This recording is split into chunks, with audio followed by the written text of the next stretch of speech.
Ce soir, nous allons introduire notre thème que nous allons parler durant tous ces trimestres.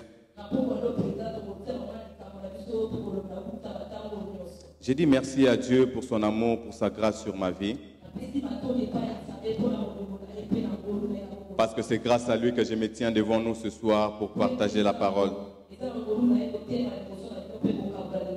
Et un grand merci aussi à notre papa pour sa marque de confiance à notre égard. Alors, les grands thèmes que nous allons partager durant tous ces trimestres est intitulé « Les bontés de l'Éternel ne sont pas épuisées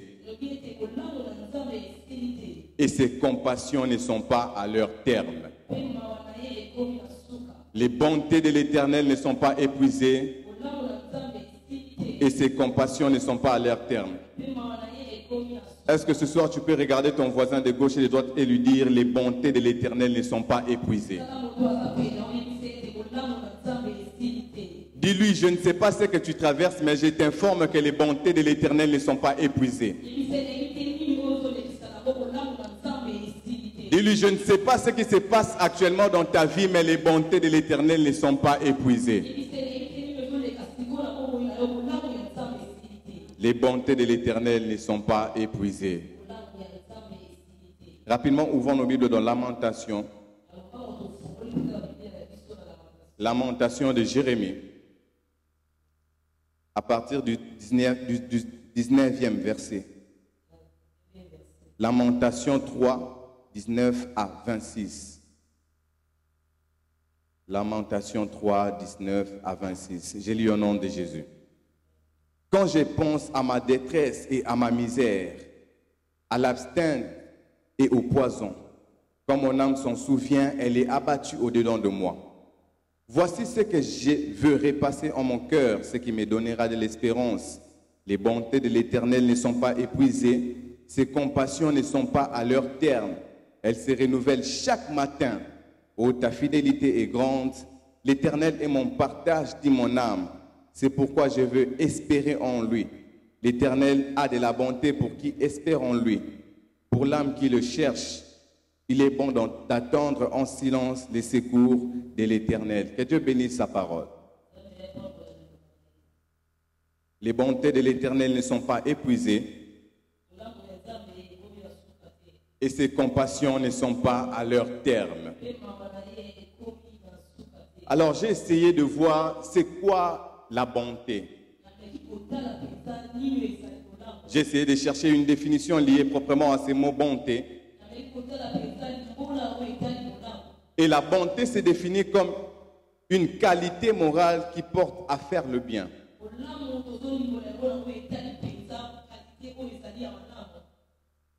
Je peux être là qu'on puisse te voir parce que ici on dirait que tu es caché vraiment derrière moi.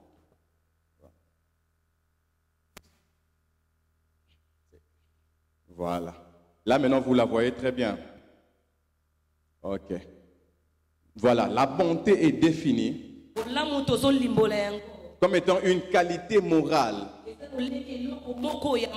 qui porte à faire le bien. C'est une qualité morale qu'une personne peut avoir à faire le bien. Mais la définition ne se limite pas là.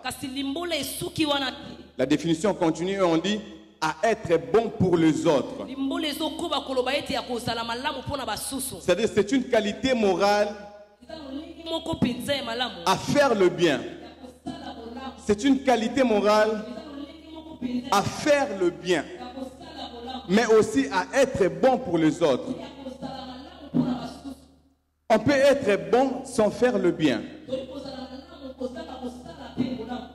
Si le bien qu'on veut faire, on sait que ce bien-là amènera l'autre à se perdre, à la perdition. La bonté n'est pas que liée à l'action. Elle est liée à l'être, à la morale de celui qui fait cela. On ne peut pas limiter la bonté qu'à l'action. Sinon, on va voir une maman qui refuse de donner le couteau à son bébé de 2 ans. On va dire que cette maman n'est pas bonne. La bonté n'est pas limitée à l'action. Mais la bonté commence par l'être. Cette morale que nous avons. Même si un enfant de 3 ans se met à pleurer pour que sa maman puisse lui donner le couteau, sa maman ne va pas donner. Parce que sa maman est bonne. Elle sait que si elle donne le couteau, l'enfant va se blesser. Alléluia. Amen. La bonté n'est pas liée à ce que l'on reçoit, tout comme à ce qu'on nous donne. On peut te donner à manger pour te tuer. On peut te donner à boire pour t'empoisonner. La bonté n'est pas dans l'action, mais la bonté est dans l'être. C'est-à-dire celui qui refuse de te donner à boire tout comme à manger. Celui qui refuse de te donner ce que tu demandes peut aussi être bon. Parce que la bonté n'est pas d'abord liée au fait de l'action, mais la bonté est liée à la morale de celui qui fait cette action. Amen. Et le livre que nous avons lu tout à l'heure, l'histoire, c'est le livre de Lamentation. Lamentation qui veut dire plainte, qui veut dire le fait de pleurer. Et c'est le prophète qui est en train de se lamenter. C'est le prophète Jérémie qui est en train de pleurnicher. C'est le prophète Jérémie qui est en train de pleurer. Il est en train de pleurer par rapport à ce qui se passe dans sa nation. Il est en train de pleurer par rapport à ce qui se passe dans son peuple. Son peuple a été détruit par l'armée babylonienne que nous connaissons. Et Jérémie était témoin de cet effet. Il a vu comment est-ce que son peuple a été détruit. Il a vu comment est-ce que ce roi, ce sacrificateur, son peuple ont été massacrés. Il a vu comment est-ce que la misère a frappé son peuple. Il a vu comment est-ce que son peuple était dans la famine. Et Jérémie est en train de pleurer. Il est en train d'exprimer sa douleur et un sentiment d'abandon à l'Éternel. C'est-à-dire, Jérémie est en train de pleurer parce que l'Éternel les a abandonnés. Il regarde ceux qui sont en train de traverser et il conclut: l'Éternel nous a abandonnés. Nous sommes en train de souffrir. Et le prophète exprime sa douleur dans tout un livre. Il exprime sa douleur. Il est en train de pleurer par rapport à ce que son peuple est en train de vivre. Il est en train de pleurer par rapport à la famine, par rapport à tout ce qui se passe. Jérémie est en train de pleurer. Il pleure. Il ne laisse pas sa douleur rester à l'intérieur de lui. Mais il exprime sa douleur. Il pleure. Mes frères, quelquefois, quand ça ne va pas, il faut exprimer cela. Il ne faut pas rester là et tout avaler. Quand ça ne va pas, il faut exprimer. La Bible nous montre dans l'histoire de Job quand ça n'allait pas dans la vie de Job. Lorsque Job a été frappé par la misère, par plusieurs choses à la fois, Job a eu à exprimer ce qu'il traversait. Job a eu à parler à ses amis qui étaient venus le voir. Job s'est exprimé par rapport à la douleur qu'il ressentait au-dedans de lui. Et c'est ce que Jérémie a fait. Il est en train de s'exprimer Dans la Bible, on nous parle même de cette femme Anne qui s'est exprimée dans la présence de Dieu par rapport à ce qu'elle traversait. Et le meilleur endroit pour s'exprimer, c'est dans la présence de Dieu. Et Jérémie est en train de pleurer. Pour Jérémie, il n'y a plus d'avenir. Jérémie est en train de pleurer parce que pour lui, devant lui, il y a tout un noir. Il y a la misère, il y a la famine. Jérémie ne voit plus aucun avenir clair devant lui. Même son avenir est devenu flou. L'avenir de son peuple est devenu flou. Il n'y a plus d'espoir, car ils sont abandonnés par l'Éternel. Il n'y a plus d'espoir parce qu'il y a la famine, il y a la misère. Jérémie est en train de pleurer à Dieu. Il est en train de parler, d'exprimer ce qu'il est en train de ressentir. Mais ce que j'aime avec Jérémie, c'est qu'il ne finit pas, il ne se limite pas à exprimer sa douleur. Mais il réfléchit aussi aux causes du malheur. Jérémie réfléchit aux causes du malheur. Et lorsqu'il réfléchit aux causes du malheur, il se dit que Dieu a été juste dans son jugement. Et c'est ce qui l'a amené à tourner son regard vers Dieu avec foi. Car il sait que les bontés de l'Éternel ne sont pas épuisées. J'aimerais dire à quelqu'un, même si tout est flou devant toi, même si ce que tu traverses, tu sens que les choses ne vont pas changer dans ta vie, ce soir, j'ai une bonne nouvelle pour toi. La bonne nouvelle est que les bontés de l'Éternel ne sont pas épuisées. Les bontés de l'Éternel ne sont pas épuisées. Jérémie, dans cette situation, dans cette famine, dans ses pleurs, il s'appuie sur une chose. Il place sa foi sur une chose, sur les bontés de l'Éternel. J'aimerais dire à quelqu'un, lorsque tu n'as pas d'endroit où poser ta foi, lorsque tu n'as pas d'endroit où poser ton espérance, tu peux poser ton espérance sur les bontés de l'Éternel. Car ces bontés ne sont pas épuisées. Jérémie réfléchit sur la cause du malheur. Jérémie ne se limite pas qu'à exprimer son malheur, mais il réfléchit pour savoir qu'est-ce qui a causé ces malheurs. Jérémie réfléchit. Jérémie ne se dit pas, voilà, c'est le diable qui nous attaque. Mais Jérémie réfléchit sur la cause du malheur. La Bible déclare dans Ecclésiaste, au jour du bonheur, réjouis-toi, mais au jour du malheur, réfléchis.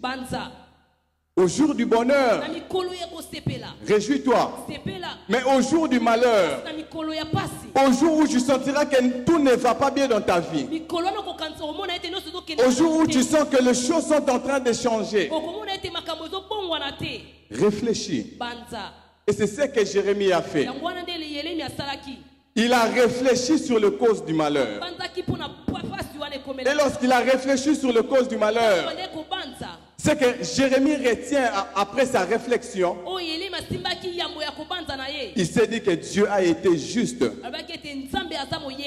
dans son jugement. Dieu a été juste dans son jugement. Parce que Dieu avait déjà commencé à parler à Israël. Dieu avait dit, restez attachés à moi. Respectez mes paroles. Respectez les lois que je vous ai données. Mais les enfants d'Israël n'ont pas respecté. Alors puisqu'ils n'ont pas respecté, Dieu les a livrés. Dieu les a frappés. Il y a certains chrétiens aujourd'hui qui vivent certaines situations. Simplement, ils sont en train de vivre les jugements de Dieu par rapport à leur vie. Dieu t'avait parlé. Dieu avait dit arrête avec cette chose. Arrête avec cette vie. Tu n'as pas voulu arrêter. Et le jugement de Dieu est tombé sur ta vie. Et plusieurs chrétiens aujourd'hui sont prêts à accuser les diables. Sont prêts à dire ce que je traverse c'est Satan. Ce que je traverse ce sont les démons de ma famille. Mais ils ne sont pas prêts à s'asseoir et à réfléchir. Peut-être c'est toi la porte d'entrée du malheur de ta vie. Peut-être ce n'est pas un démon. Peut-être ce n'est pas le diable. C'est toi-même qui n'as pas obéi aux lois et aux commandements de Dieu. Avant de reconnaître, il faut réfléchir. Et c'est ce que Jérémie a fait. Il a réfléchi. Il a réfléchi. Et il s'est dit que Dieu a été juste dans son jugement. Beaucoup de chrétiens aujourd'hui mènent une mauvaise vie. Et lorsqu'ils sont frappés par le jugement de Dieu, ils sont prêts à dire ce n'est pas moi, c'est Satan. Mais Jérémie a réfléchi et il a reconnu le jugement de Dieu. La reconnaissance du jugement de Dieu te poussera à reconnaître tes fautes et à avancer, à retourner vers Dieu. Celui qui ne reconnaît pas le jugement de Dieu dans sa vie sera toujours prêt à accuser le diable. Sera toujours prêt à dire c'est Satan. Alors puisqu'il ne reconnaît pas, il ne sera pas prêt à s'humilier et à retourner demander pardon auprès de Dieu. Parce que pour lui, il va rejeter la faute à quelqu'un d'autre. J'aime cette histoire de Luc 15, l'enfant prodigue. Cet enfant qui est allé loin de son père. Il a pris ses biens, il a pris tout ce qu'il a voulu prendre son héritage. Il est venu, il a dit à son père, voilà, je vais prendre ma part. Je ne vais pas attendre longtemps. Je vais prendre ma part et partir faire ma vie. Et son père lui donne sa part d'héritage. Il part, il fait avec ce qu'il devait faire. Après, tout son héritage prend fin. Tout son héritage finit. Et lorsque cela finit, la Bible déclare qu'il rentra en lui-même. Il rentra en lui-même. En quelque sorte, il a eu le temps de s'examiner. De regarder, voilà, aujourd'hui je me retrouve en train de manger avec des porcs. Aujourd'hui je me retrouve dans une situation compliquée.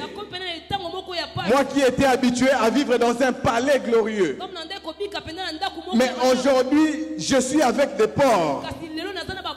Même les serviteurs de mon père ne sont pas au niveau où je suis.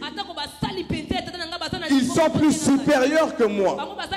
C'est-à-dire, il a eu le temps de s'examiner, de rentrer en lui-même, de regarder sa vie. Qu'est-ce qui a fait en sorte qu'aujourd'hui je me retrouve dans cette situation? Et il a réellement vu que c'était de sa faute.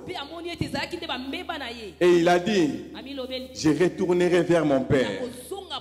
Aujourd'hui, il y a beaucoup des enfants de Dieu, beaucoup de chrétiens qui ne sont pas prêts à retourner vers Dieu. Parce qu'ils n'ont pas encore reconnu leurs fautes.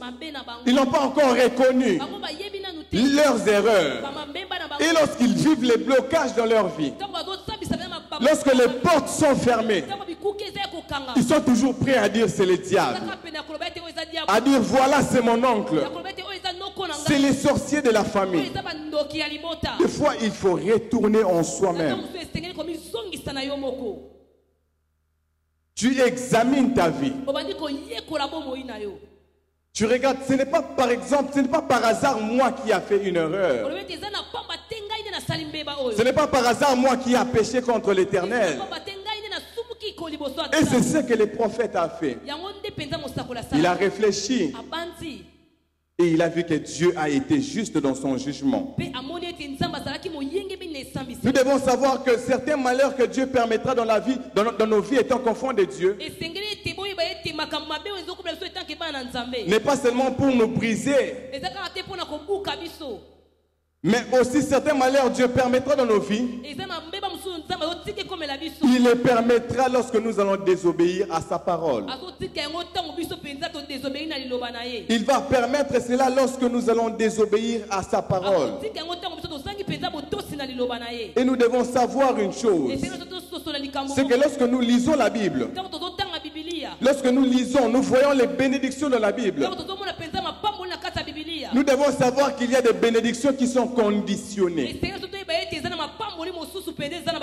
Il y a des victoires dans certains combats qui sont conditionnés.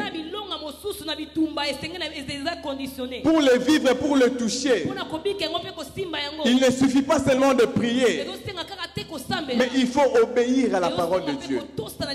J'aime ce que la Bible déclare dans Deutéronome 28.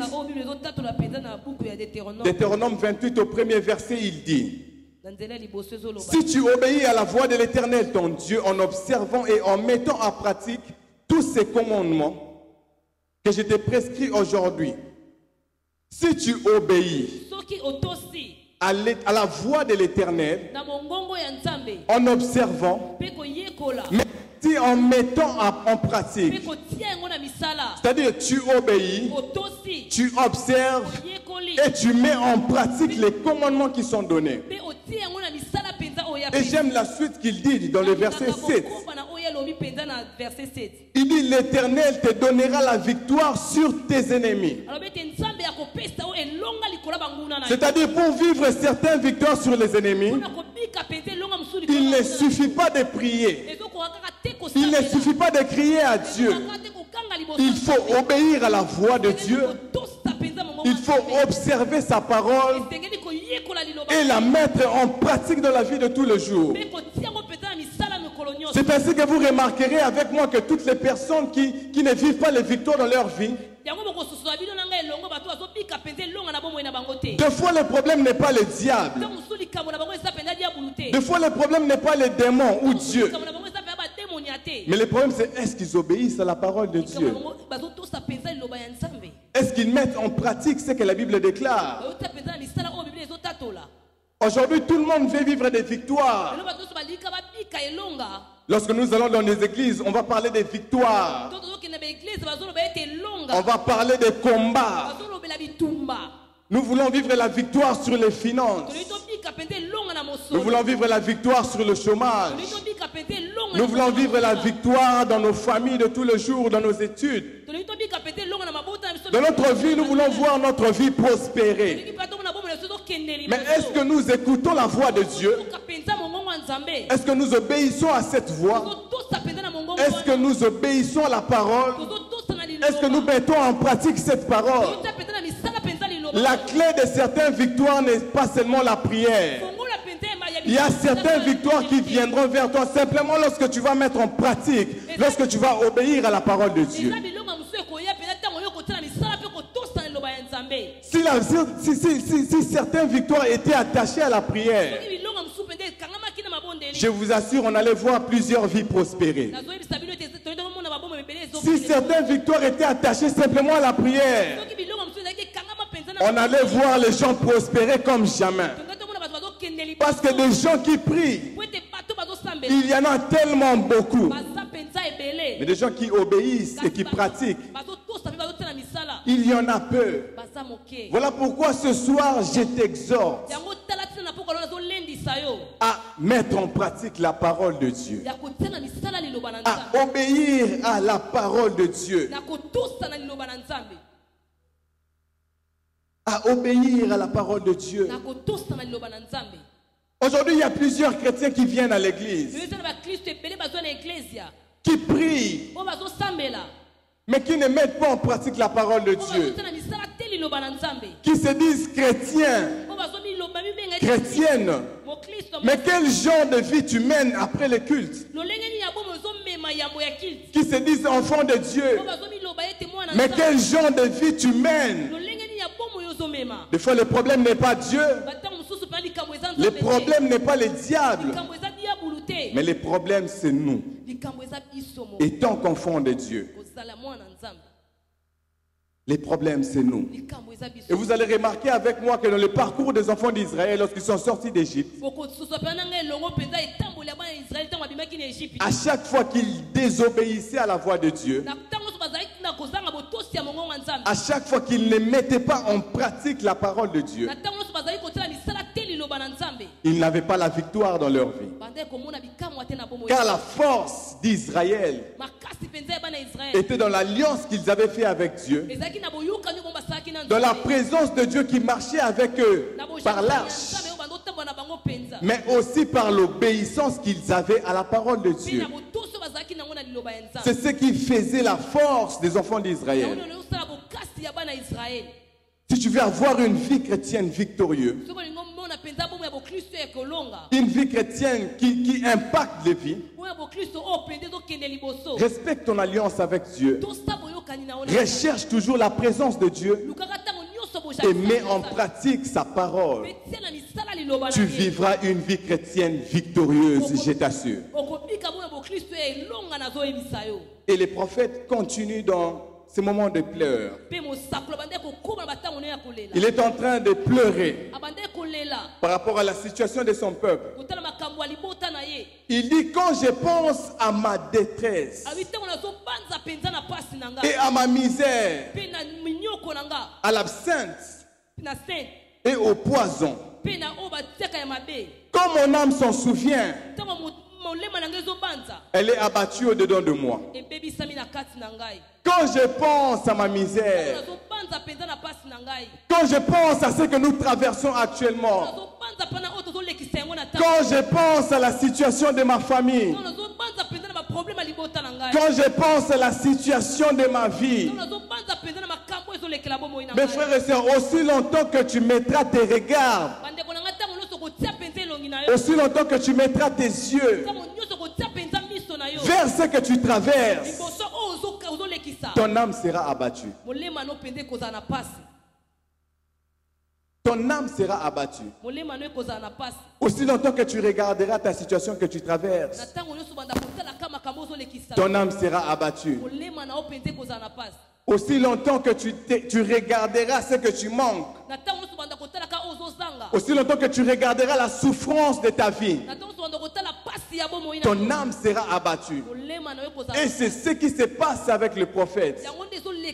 Il est en train de tourner ses yeux vers sa situation actuelle,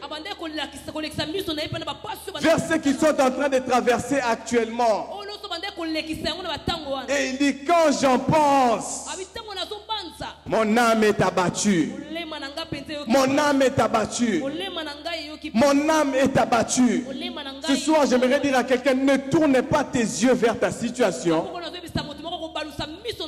mais tourne tes yeux vers celui qui a la possibilité de changer cette situation. Ne tourne pas tes yeux vers tes moments de pleurs, tes moments d'inquiétude, mais tourne tes yeux vers celui qui a la possibilité de tout changer.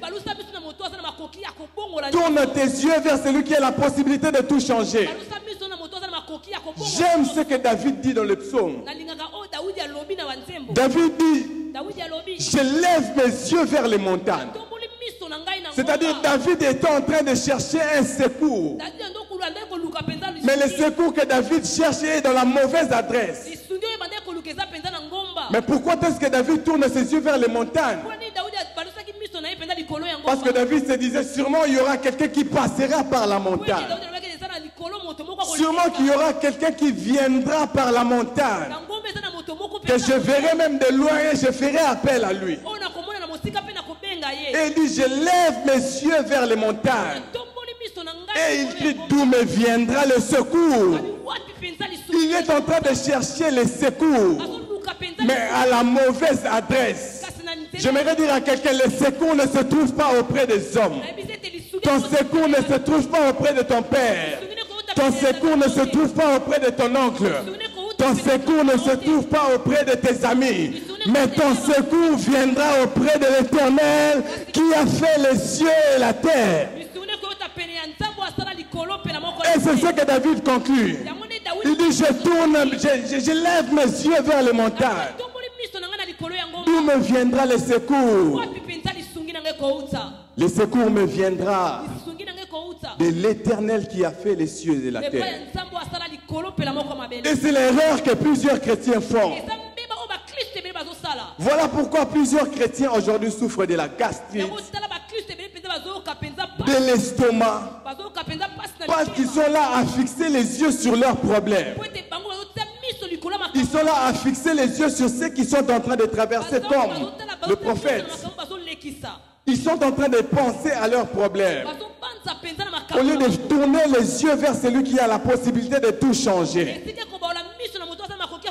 Et j'aime une chose que le prophète dit. Il dit, mon âme est abattue au-dedans de moi. Mon âme est abattue au-dedans de moi. Celui qui tourne ses yeux vers ses problèmes n'avance pas. Mais il va faire souffrir son âme. Il va faire souffrir son âme. Et le prophète dans cette position s'est dit, mais qu'est-ce que je veux faire? Quand je regarde à ma situation, mon âme est abattue au-dedans de moi. Mais je dois poser mon espérance sur quelque chose. Je dois poser ma foi sur quelque chose. C'est alors qu'il dira, les bontés de l'Éternel ne sont pas épuisées. Il était en train de chercher quelque part où poser son espérance par rapport à ce qu'il vivait. Mon frère, ne pose pas ton espérance sur les hommes, mais pose ton espérance sur Dieu. Place ton espérance en Dieu. La Bible déclare, Christ en nous l'espérance de la gloire. Cela veut dire, même si aujourd'hui je n'ai pas vu, mais je sais qu'il y a une gloire qui m'attend. Même si aujourd'hui ma situation n'a pas changé, je sais qu'il y a une gloire qui m'attend. Je sais qu'il y a une gloire qui m'attend. Oh, j'aimerais dire à quelqu'un, place ton espérance en Dieu. Place ton espérance en Dieu. L'espérance en Dieu ne trahit jamais. L'espérance en Dieu ne ment jamais. Et c'est là que Jérémie comprend la chose qui va tout changer. La chose qui va changer cette situation qu'il traverse. Son espérance en Dieu. Son espérance en Dieu. J'aimerais dire à quelqu'un, place ton espérance en Dieu. Ne place pas ton espérance sur des hommes, ils vont mourir. Quelqu'un peut te promettre, dit viens demain au bureau, mais avant que demain n'arrive, il meurt. Place ton espérance en Dieu. Et c'est ce que les prophètes nous font comprendre. De placer notre espérance en Dieu. Car les bontés de l'Éternel ne sont point épuisées. Et c'est la réaction qui change tout. J'ai pleuré avant. Je me lamentais avant. Mais lorsque j'ai compris que les bontés de l'Éternel ne sont pas épuisées, mon espérance va renaître. Et c'est ce qui s'est passé avec Jérémie. L'espérance est revenue. Lui qui voyait tout flou devant lui, par rapport à son avenir, par rapport à Israël. Mais lorsqu'il a compris qu'il y a quelqu'un qui a de bonté sans stockage limité, il a placé son espérance en Dieu. Rapidement, nous allons partager quelque chose avant que l'on puisse prier.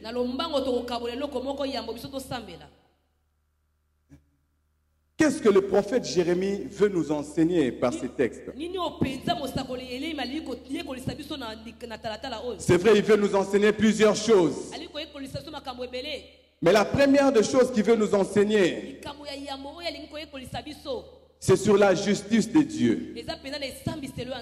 Il est en train de nous faire comprendre que Dieu est juste dans son jugement. que Dieu est juste dans son jugement. Et que si les jugements de Dieu arrivent dans nos vies, nous devons retourner vers lui et nous humilier. Et la deuxième des choses qui nous fait comprendre, Jérémie nous fait comprendre que Dieu reste bon même quand tout va mal. Il nous fait comprendre que Dieu reste bon même quand tout va mal.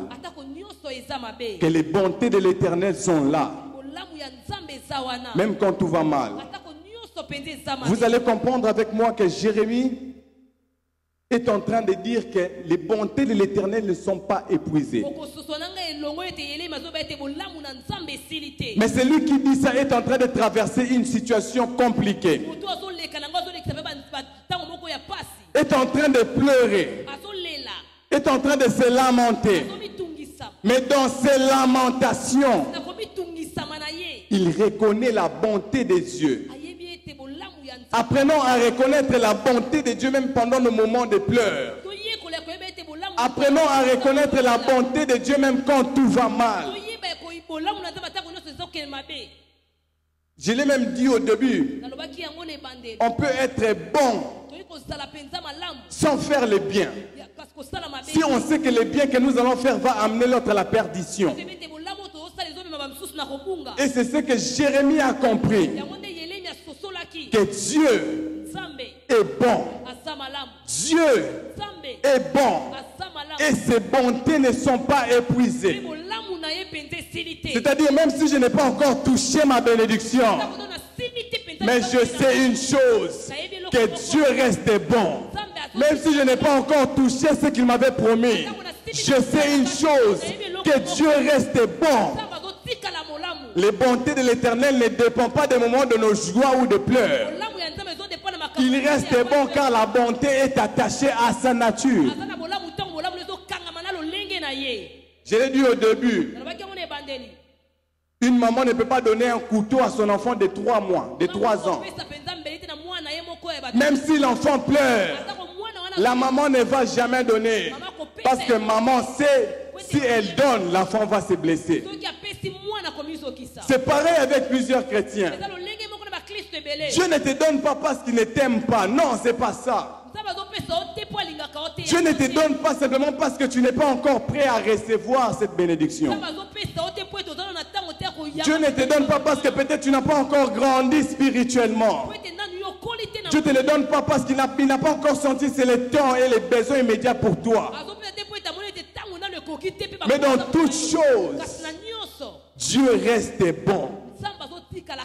Dieu reste bon.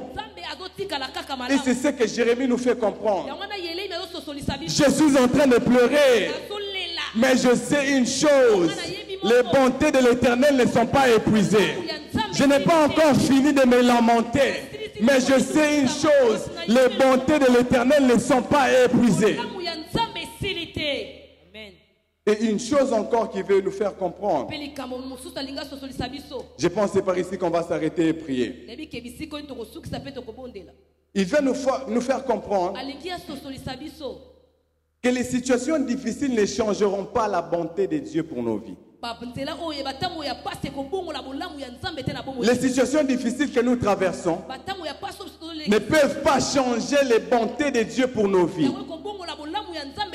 Ne peuvent pas changer la capacité du Dieu bon qu'il est pour nos vies. Cela veut dire que ce n'est pas parce que je souffre que Dieu n'est pas bon. Ce n'est pas parce que je suis malade que Dieu n'est pas bon. Ce n'est pas parce que je pleure que Dieu n'est pas bon. Ce n'est pas parce que je me lamente que Dieu n'est pas bon. Et il nous fait comprendre que ce sont les bontés de l'Éternel qui vont changer notre situation. Oh, ça gêne.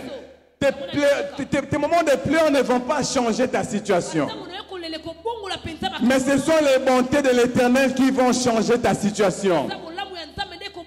Ce sont les bontés du Dieu auprès de qui tu as cru qui vont changer ta situation. Ça ne sera pas parce que tu as prié.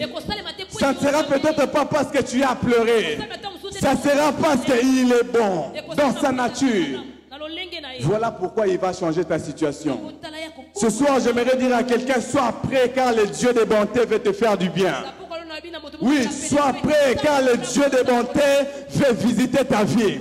Sois prêt car le Dieu de bonté veut changer cette situation que tu traverses.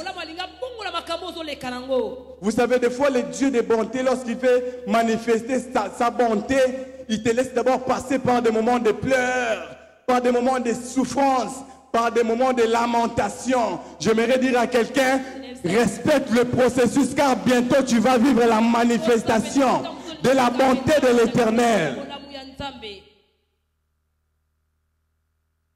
Et c'est ce que les prophètes nous font comprendre.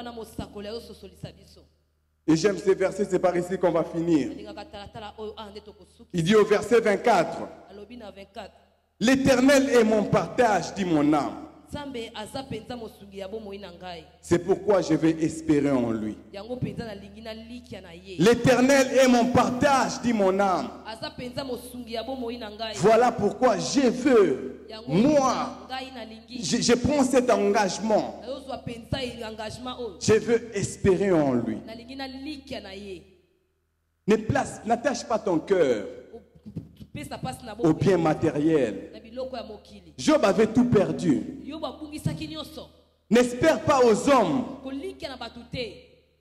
Un médecin peut te traiter, mais il ne garantira jamais ta guérison.